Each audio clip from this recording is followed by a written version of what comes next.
Welcome to the Circuit of Success. I am your host, Brett Gilliland, co-founder and CEO of Visionary Wealth Advisors. And I've got Dr. John Delony with me. John, how you doing, man? What's up, Brett? How are you, man? I'm doing great. You're in Nash Vegas, right? You're in Nashville. Yes. I'm here just outside of St. Louis. We're going to have a great talk today. Are you a Cardinals fan? I guess my hat's over there. I'm a massive Cardinal fan. Are you a Cardinal fan? No, I'm an Astros fan, man. I should have asked you that before we We might have to end the show. Yeah. It's been fun. I would appreciate your time. Yeah, exactly. And that's it, ladies and gentlemen. Dr. John Delony. No, man, the Cardinals ruined my childhood a few years, man. We thought we were going to have the team. And They did. Pretty loaded up there as a kid. Yeah, Pujols. I don't know how old you are, but Pujols, that home run off Brad Lidge is it still hasn't landed yet. Yeah. We had a good run with you guys, though. What was that? 03, maybe 04, 05? Yeah, those were fun. That's the quietest I've ever heard anything in my life was that stadium. Yeah, that was insane. I think that Absolutely hit ruined insane. Brad Lidge. It ruined a city. So thanks, Albert. Thanks, Brett. Yeah, you're welcome, man. Well, so is that where obviously you grew up then in Houston, Texas? Yeah, I'm a Houston kid, born and raised, and had to take a year off last year because my boys were doing some cheating. We had to take a year off, and that's right. Now we're all back. That's right. Well, that's good. Yeah, that was a tough year for you guys. That was a tough year. Well, you are a mental health expert. You have 2 PhDs, not one, but 2 PhDs in counselor education and supervision, and then higher education administration from Texas Tech. You were part of Ramsey Solutions, so Dave Ramsey Solutions in 2020 is when you started there. You worked as a senior leader, professor, and researcher at multiple universities, and you are with us today, man. So thanks for your time. You can see your book right there behind you. You can see it behind me as well on the screen. Yeah. We got it everywhere. Hovering over me, it's so pretentious. It's awesome. No, it's great. You got to advertise the book, man. So that's right. Anyway, I always start with what made you the man you are today. Obviously, man, you valued education. You had a vision. You had a future probably, and now here you are. So talk to us a little bit about Dr. John. Man, that's a great question. What made me the man I am today? I think that's a great question. 50 different things come to mind. First of all, I think it's important to note I think I'm still becoming, right? So I think I like to look at that, think of that question of who laid out the paths that I'm walking on, right? Who helped build the roads that have paved the way for me to walk, and who gave me the tools that when I have to head off on my own into the woods, or what I think is my own, that taught me how to, cut my way through the jungle. And so if I had to look back, I would think I have 2 extraordinary parents. My dad was a homicide detective and a SWAT hostage negotiator, who is obviously an important force in my life. And then about halfway through my childhood, he quit literally over a weekend and became a youth minister at a giant church. And so he's a good man of faith, and I've got great grandparents of faith. And so my faith journey has been important to me. And then my mom was the culture that she grew up in, she wasn't allowed to go to school, to higher ed. Women didn't have a role in colleges. They had a role at home, and that's where they needed to be. And so at age 42, she took her first community college class, and then she took another class the next semester, another class the next semester. And ultimately at 57, graduated with her PhD. And then she became a professor. And then at age 70, she just retired from being the department chair at some fancy university as an English professor. So how cool is that? Yeah, it's remarkable. My wife was the other Dr. Delony before me. And so she graduated her PhD before me. She's a strong, powerful, brilliant woman.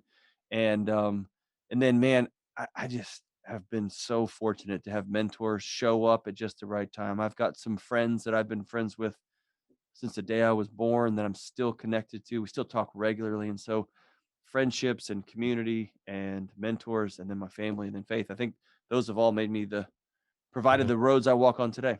I love it. So how did you get hooked up to go from Houston to Nashville and leave the university scene and get with the Ramsey Solutions? So back in 2003, 2004, I graduated college, and then I'd gone back to Houston. I was a high school teacher, as a basketball coach and a track coach. And then I ended up working at my alma mater as a student affairs guy, and then made my way through higher education and got a master's degree and a PhD and thought I was all done. And then really kind of mm, experienced anxiety, experienced some mental health challenges that I didn't know existed. I didn't know what those were.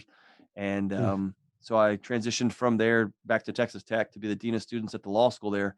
And I started taking one class after another class to nickel and dime my way. I had no intention of getting another PhD. I just wanted to know what in the world happened to my head and what happened to the Wow. heads and hearts of my students, to my community members. And then I took a job at Belmont University a few years later and here Yeah. in Nashville, and then ran into Dave Ramsey's executive VP. And then I'm starting this whole new adventure here. So it's just been That's one, awesome. follow your nose, do the next fun, right thing, work really hard, and who knows where you're going to end up, man. Yeah. So walk us through that journey. So you talked about, I had my own journey with anxiety and stress as well. But walk us through that if you don't mind, kind of being that transparent, vulnerable person that you are. What was that like? And what did you learn through that process? Well, I had some pretty robust goals for what success looked like. And it was X number of kids, X number of salary dollars, X number of positions at my university. And so I was hired really young as a senior leader. And so I was on a bullet train towards being a college president. That's what I was going to do. That was the only path I knew. And man, the closer I got, the more exhausted I got. And the way tried to solve that exhaustion was to blame people, was to try to work harder and just kill it and drag it, whatever, the Yeah. mantra of the day was, and get another degree, get another this. That's probably my wife's fault. It's probably where I'm working. They just recognized me in the right way, right? So I just tried to solve my internal challenges with achievement and working harder. And eventually my body just said, dude, we're out. And that's when started a journey. What in the world is anxiety? And all it is, man, it's a signal. It's just an alarm letting you know you're disconnected from community, that you're in a situation where you're not safe, or you're in a situation where you have little to no control over what tomorrow looks like. And what I try to do is instead of stopping and listening to those alarms, where am I disconnected? Where am I out of control? Where am I not safe? I spent a lot of energy trying to get the batteries out of the smoke detector because I thought that was the problem, right? And I got dangerously close to um, blowing it all up, man. And so I had to step back and say, we took a $70,000 household income pay cut, took a new job in a new town. And me and my wife, and we had a 2-year-old at the time, we just hit pause. Like, what is happening? We had to rebuild our marriage from the floor up. I had to rebuild myself from the floor up. And that started with getting connected with friends and community and serving other folks. It just kind of John 2.0. What's this going to look like, man? It was a Yeah. humbling moment. Yeah. And how did that transform for you, the anxiety? Was it like literally an anxiety attack, panic attack? Was it something you dealt with every single day, all day, every day? I mean, what was that like? It goes back to, I think I remember being a kid who ran a lot. I was always pretty amped up, always pretty somebody called me a third rail growing up. I was always the kid that came in and electrified the room. And I thought that was my life's role, was to get everybody hyped up. Right. Right. And ultimately I started sitting in meetings and I would think, those guys they don't know what's coming. Like, they don't know the next worst thing. And I know the next worst thing. And I just need to tell everybody about this next worst thing. And then I started looking at my house. I would see, settling cracks, and I would think my house was coming apart. So basically it took normal facts, added a little bit of what I would call an internet twist to it, and then it just magnified everything. Yeah. And then Amped my them up. body was responding.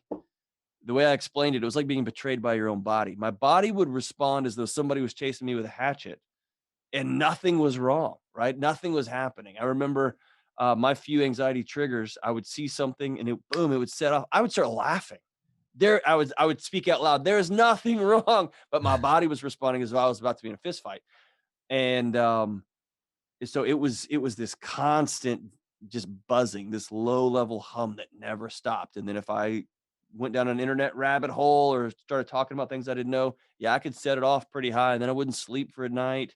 I'd be up roaming around, and I'd get frustrated and angry and blah blah blah. But all I have to say is, yeah, it was a consistent hum and with some higher level spikes here and there. And then after a while, you get exhausted and you don't want to get out of bed for 3 or 4 days. And clinically, we call that depression, right? And then Yep. you'd get just enough energy to hop out of bed and spin that cycle back up again, right? Wow.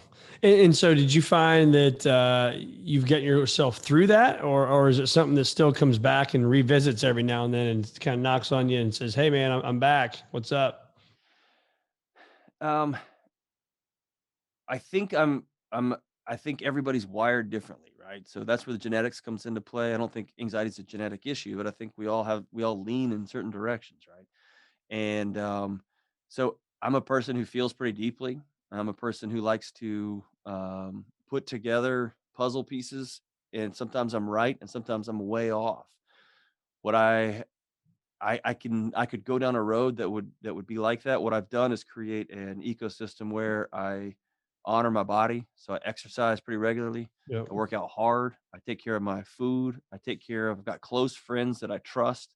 Ultimately, I had a buddy drive a few hours to my house when I thought it was falling in on itself. And he looked at me and he said, "John, your house is great. I don't want to hear about it again. You're nuts." Tough Right. And love. he was an accountant. And so he didn't know the right counseling words. But I remember thinking, because dude, I had contractors come out to look at my foundation and they'd say, "Hey, your house is fine. It's Right. relatively new." They would leave, and my first thought was, those guys are crazy. They don't Those know. guys don't know what the hell they're talking They about. don't know what they're talking about, right? Or, I'd read an internet article about some crazy something, and I would tell somebody in a meeting, and these are brilliant scholars. They got PhDs, they know what they're doing, they run multi-million-dollar organization, and they'd look at me and say, "Yeah, that's not right." And my first thought was not, well, maybe it's the Yahoo on the internet was wrong. It was, they don't know. They don't know, right? And so that's the demon of anxiety, man. It makes you Yeah. feel all alone. And ultimately, now I've set up a world where it's pretty hard to get me riled up, right? And so here I am 10 years later. I could say, I don't think you heal yourself from anxiety. Anxieties are alarms. It's not an issue. I hope that I have a system that lets me know if I'm in danger, right? So I don't want everyone to be healed from anxiety, but no, I don't spin out anymore. I'm relatively healthy. Yeah, I think that's a great way. What you just said right there. It's a basically I look at it as an ally, right? And be almost thankful that our senses are up so high. I had an event too one time. I do financial planning and been doing it for 20 years almost. I was in just a normal meeting with a client and this rush just came through me and I thought I was having a heart attack. And it wasn't pain or anything, but and you kind of smiling there, so you might know what I'm talking about. That Oh feeling that yeah, just goes like it's like your head's gonna blow off, right? yeah. And then I just started my journey, right? So I had nerves my whole life and I had these anxiety and I just had to learn to make it my friend. That's kind of an aha moment for me right there is almost look at it as be thankful that our senses can be up that much so that to look at it from an alert standpoint to know that something's going on and I need to put myself in a safe environment. Well, and we have a really non-reflective ethos as a culture now. Everything is everyone else's fault. Yep. Everything is something that someone else has done to us. And there is some truth to that, man. There's a lot of people who've been hurt and squashed and I mean, that's all real. And um, we often, like, to use your meeting as an example, it's real easy to get that rush and to look at that guy in front of you, that woman in front of you, that situation and say, "What's wrong here?" That signal may be telling you, "Dude, you've had enough meetings. You need to go home and be with your family." It Mm, may be that you have eaten donuts every morning for the last 5 weeks, and you got to start honoring your body. You haven't worked out, you haven't slept in 4 weeks. So it's really stepping back and not letting that. The way I describe it is having an alarm go off in your kitchen, and you and your counselor and some rando pastor and some internet guru is trying to tell you how to turn the alarm off, and your house is burning down around you. You got to get out in the front yard and look at your whole house and say, "What's on fire here?" Right? yeah. No, that's great. That's a great analogy. So let's talk about the belief in yourself. I mean, you're a confident guy, right? And so, I mean, how do we build that? So if you're listening or you're talking to our listeners right now, they're driving down the road, maybe they're a little lacking in the belief in themselves. How do you help people build that up? I think the idea of believing in yourself has to be a value proposition. So you've got to start from, "I have value." And if you don't believe that you have value, you can add all the accolades, all the money. I've worked with too many people behind closed doors to have money, dude, that I can't even wrap my head around. I'll never have their resources. And they hate themselves. Yep. They hate their marriages. They hate everything about. And I've got buddies who work at Napa Auto Parts, and I don't know how they pay their bills, and they love their life, right? They love everything about it. Yeah. They love the complaining about it. They love the whining. They love grabbing cheap beer. They like watching the fights. They love their buddies. They love their life. And so it has to come back to this initial proposition. Do you think do you think you have value? Are you worth anything just because you are? And if you don't, you can't build anything else on top of that thing. And then belief comes from a series of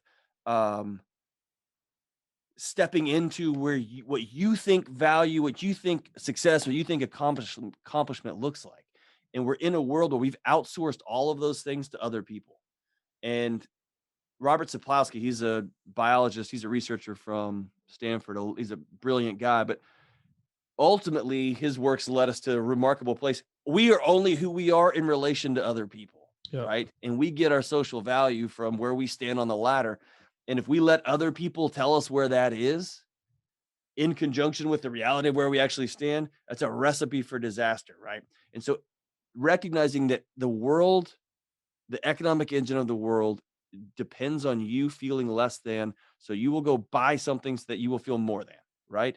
And so if you can unplug from that and say, okay, I am the assistant director of the mailroom at a small to medium-sized company, and I make $17 an hour, and I still am worth being loved, and I'm still worth a good night's sleep, then you can build what comes next, what comes next, what comes next. So I think we often try to jump to looking in the mirror and chanting for ourselves, and we're trying to build belief on something that doesn't, right? You can't build a building on no foundation, right? Right. And that foundation has to be one of value. Yeah, I love that.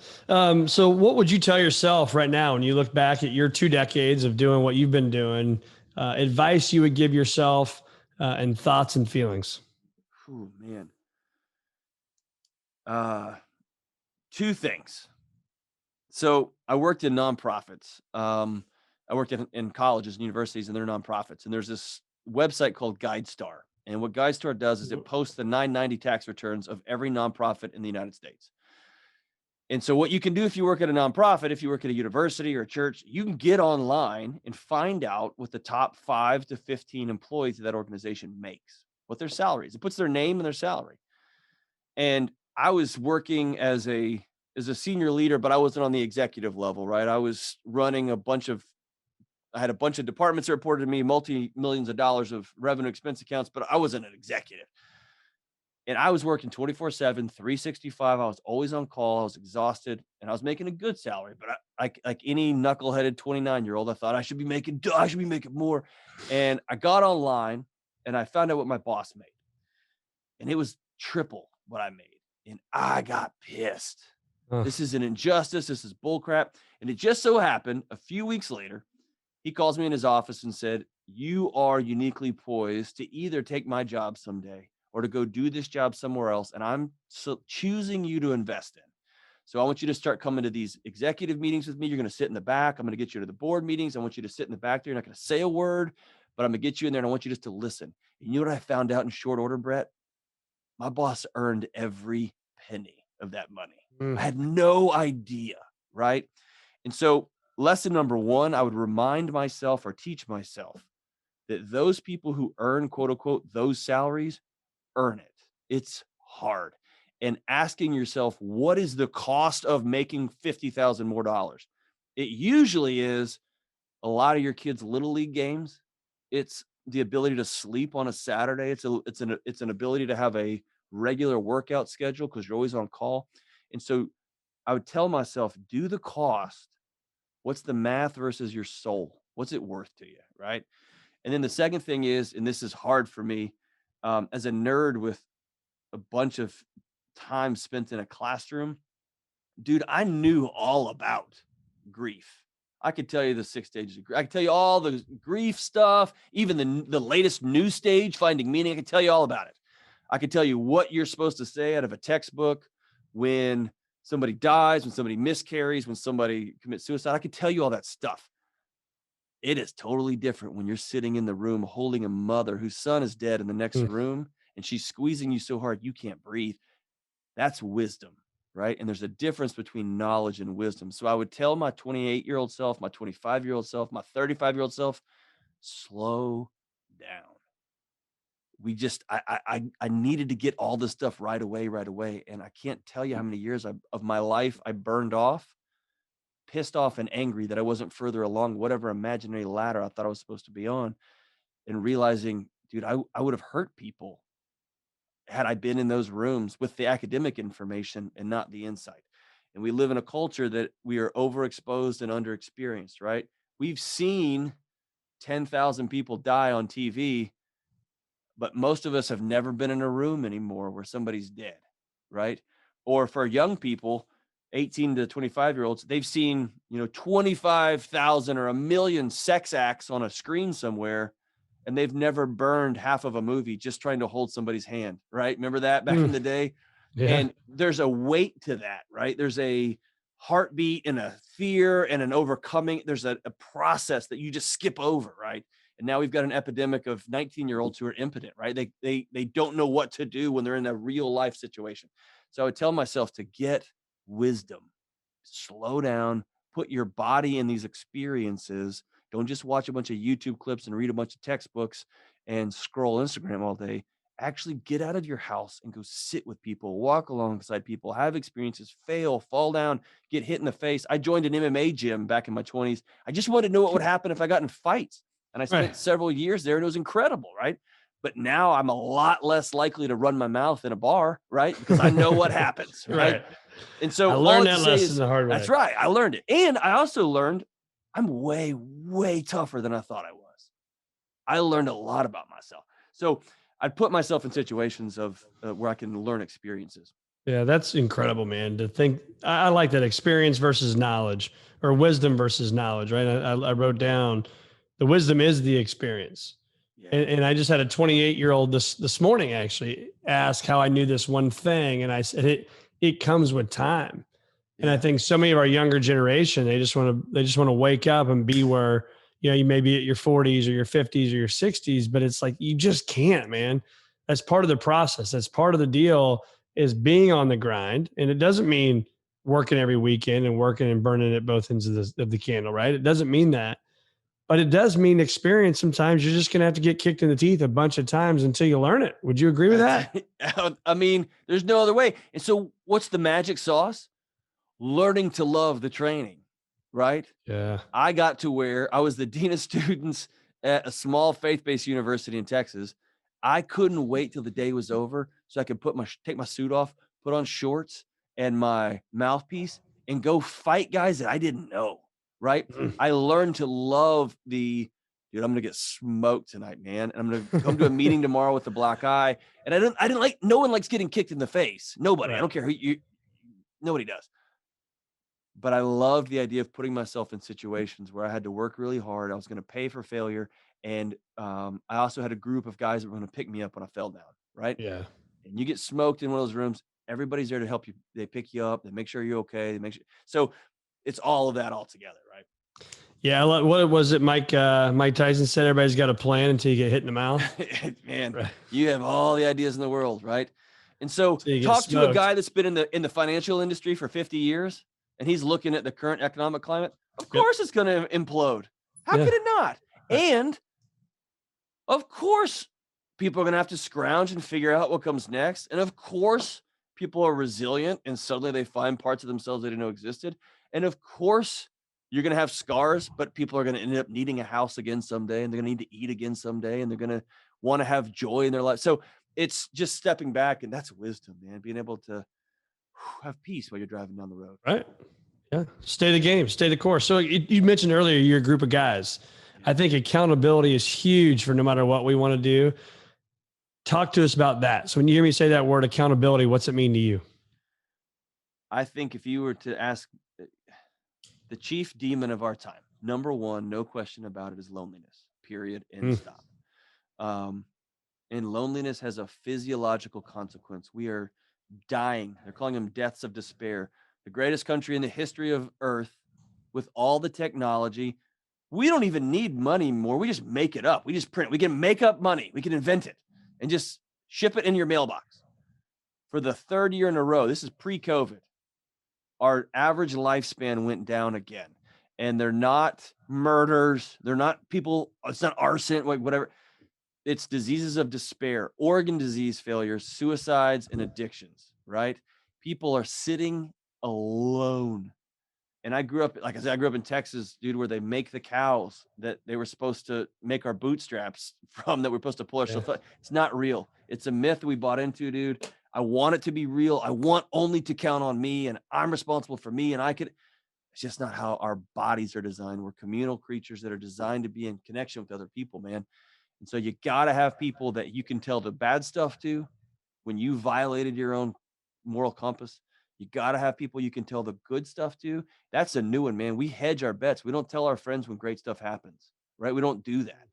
And we squash it. You got to have people that you can tell, hey, somebody hurt me. And then you got to have people who love you no matter what. And sometimes love means I'm going to bail you out of jail. Sometimes I got a group of guys, and our saying is, you ever cheat on your wife, you better hope she finds you before we do, right? And that's just the kind of guys I roll with. And I know I'm going to end up in the hospital, and they're going to sit with me in the hospital too, right? And that's going to be that would be part of the consequence. So it's loving means saying I love you, not just hype man. It also means I'm going to look you square in the eye and say you did wrong, and you're going to go make this right.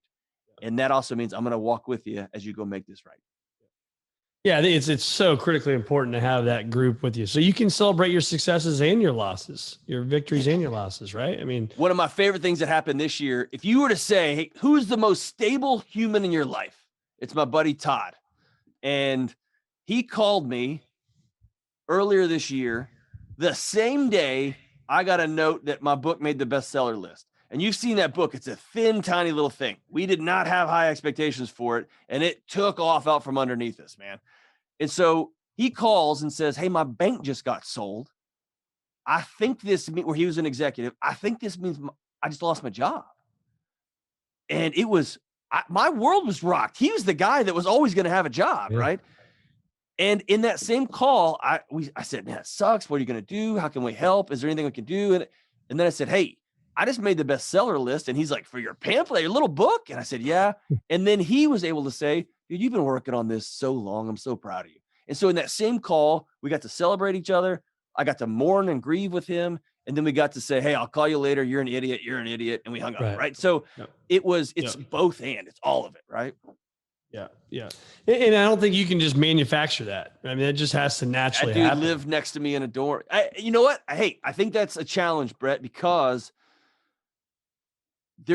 there's an epidemic of 40 and 50-year-olds who are no longer in touch with their high school buddies or their college friends. And I think I think we do have to start cultivating it. We have to be intentional about it and start, I agree with that. At least at the beginning, manufacturing. We got to start setting ourselves up for it, because it's not just going to happen. And we're looking at our dads and their dads who are just sitting in front of the recliner, man, just scrolling stuff. Yeah. Right? I don't want that. No, I just played golf, man. My best buddy since third grade on Monday, So as I said here, Thursday, I got to spend, 7-8 hours with my best buddy since third grade. And you just can't replace that stuff. Nope. And if you do, when I got to Nashville, I cut off, all my buddies. I'd had the same friends since I was born. Yeah. And I had to ask some dudes to my house, and Brett, I don't know what's more awkward than this. I can't think of a more awkward moment in my life. And they've been full of awkward moments. Was asking a couple of grown men and their wives at my kitchen table with my wife, hey, we don't know how to do this, so we're just going to be weird, but we'd like to invite you guys to be our friends. And that means, like, one dude, hey, listen, we said, here's what this means. We're going to invite you to our house. We're going to show up like at your kid's graduation. We're going to be there. If something goes down at 2 a.m., I'm calling you first. Yep. I'd love you to be in our kids' lives. One of the couples, like, they kind of laughed, and we knew several of, we knew them. They kind of laughed, and they're like, man, you made this weird. Listen, one of the other couples, a veteran, he started crying. A tear came out of his eye, and he said, no one has ever asked me that question before. Will you be my friend? Will you be there and let me count on you and you count on me? And I thought, wow, what an indictment, right, of our culture. And so it was that intentional, that weird. And now when we hang out, our friends play. It's an awesome experience, man. That's so cool. Yeah, I'm blessed, man. I'm an only child, so I don't have that brother, right? Or that sister. Yeah. And it's like, I tell my buddies sometimes, I'm like, you guys are my brothers because That's right. they feel like family. My cousins are all over the place, but it's like these guys, man, have become a big, big part of my life. And I'm blessed that a lot of them are my neighbors and we have a very active neighborhood, but it's just, awesome. Good for you, man. We're very, very lucky, man.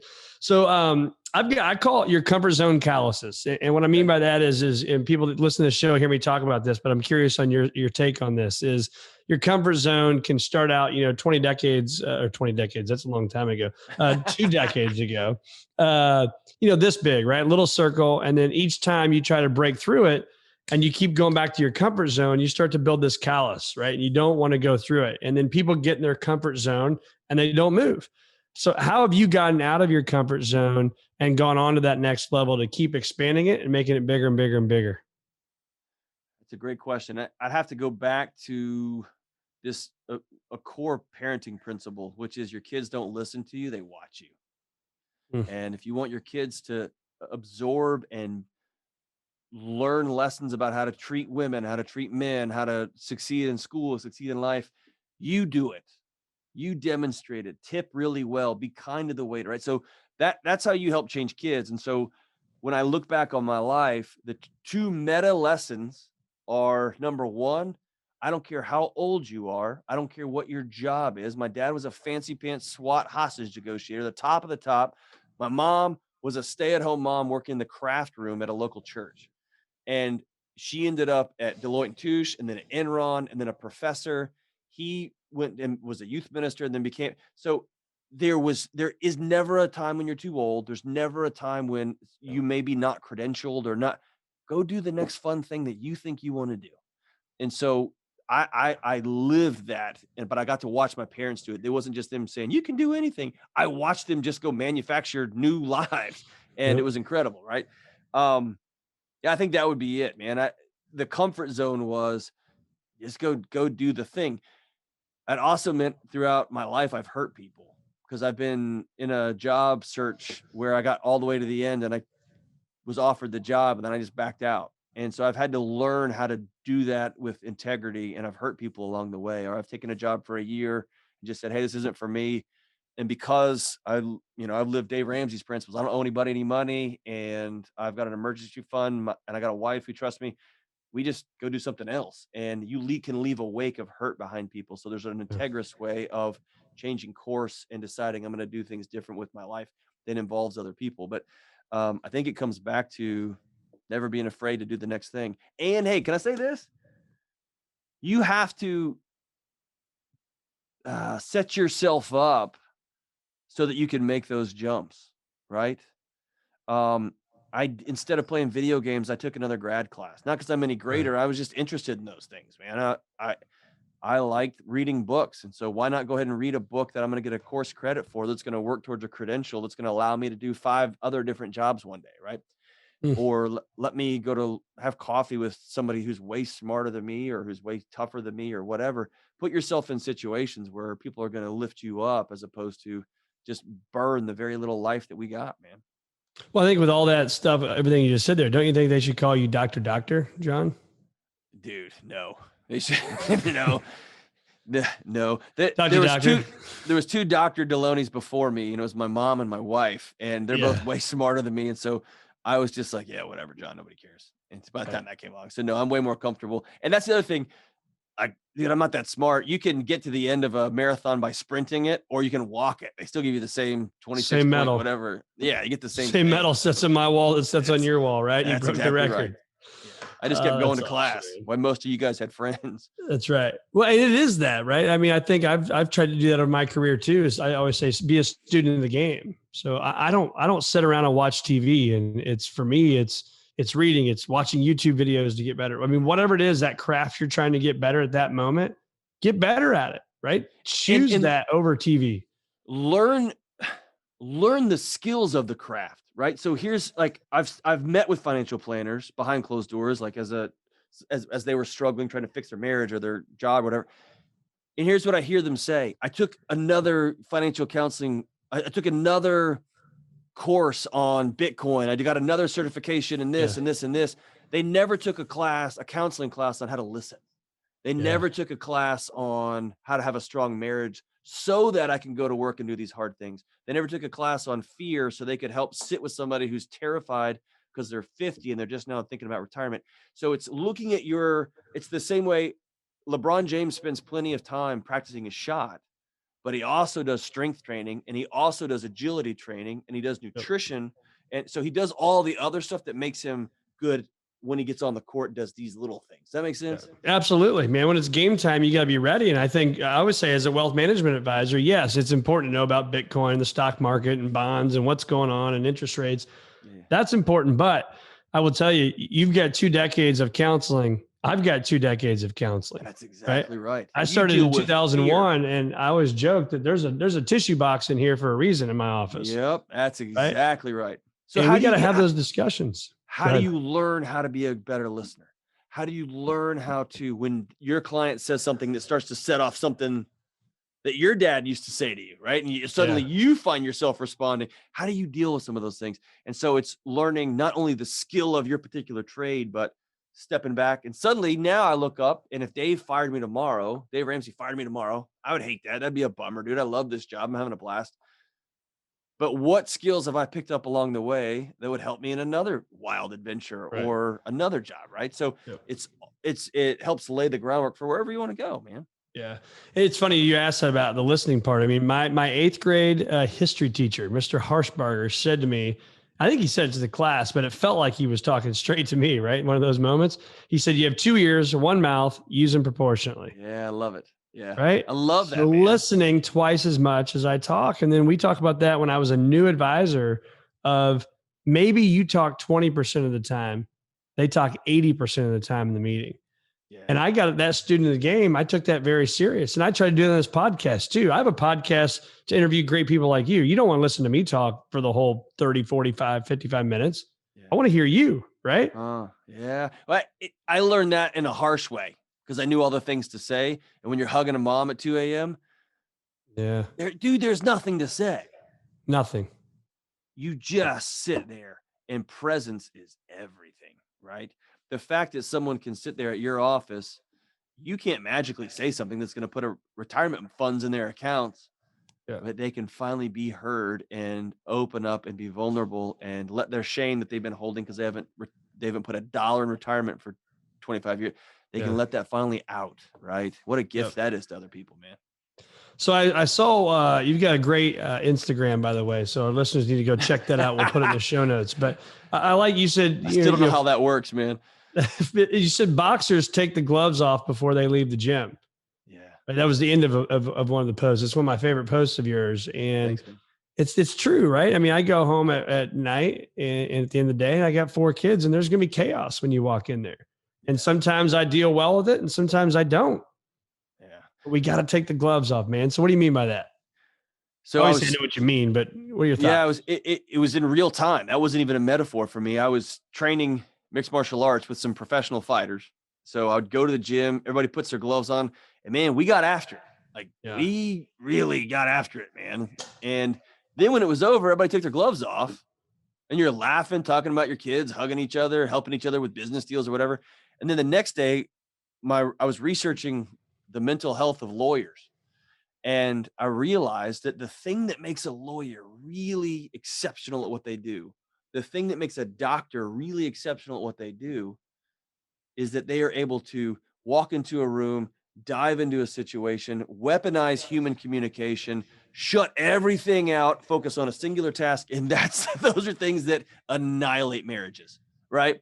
Those are skills that destroy the poor woman at the grocery store counter or the poor guy who's just trying to change your oil, man, and who melt your kids.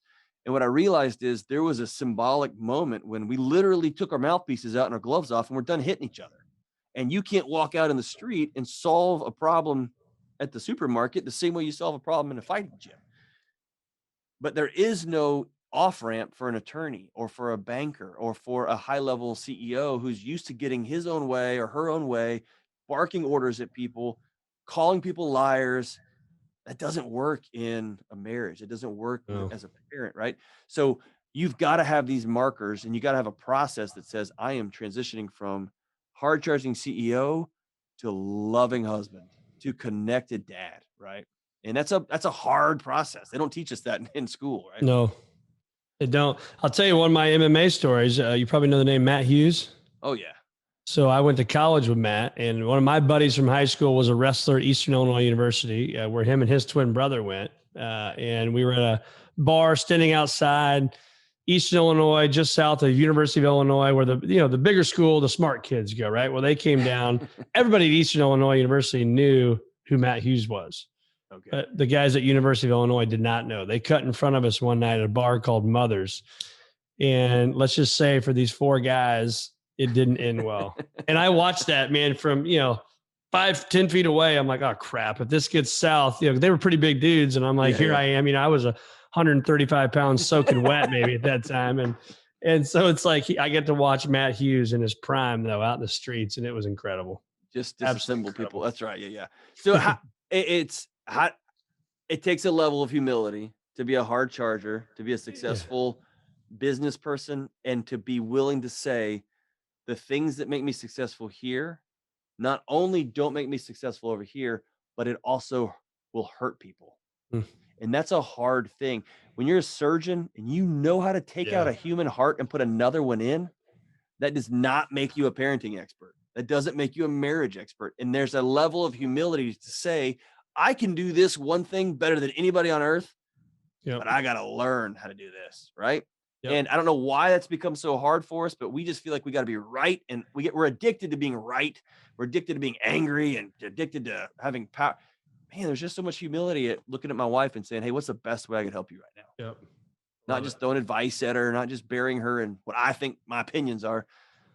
How about we just sit here and I'll just give you a hug? And she'll just start crying, thinking that's all I need, man. I'm way smarter than you. I don't need your answers. Exactly. Right? Just give me a hug and be quiet, man. Shut up. Last few questions here. So any morning kind of routines or habit formation things, advice you can give us? Yeah, I'm pretty militant about morning routines. I wake up pretty early. Matthew Walker's book was a watershed for me. That's for folks who are struggling with anxiety, folks who are struggling with depression.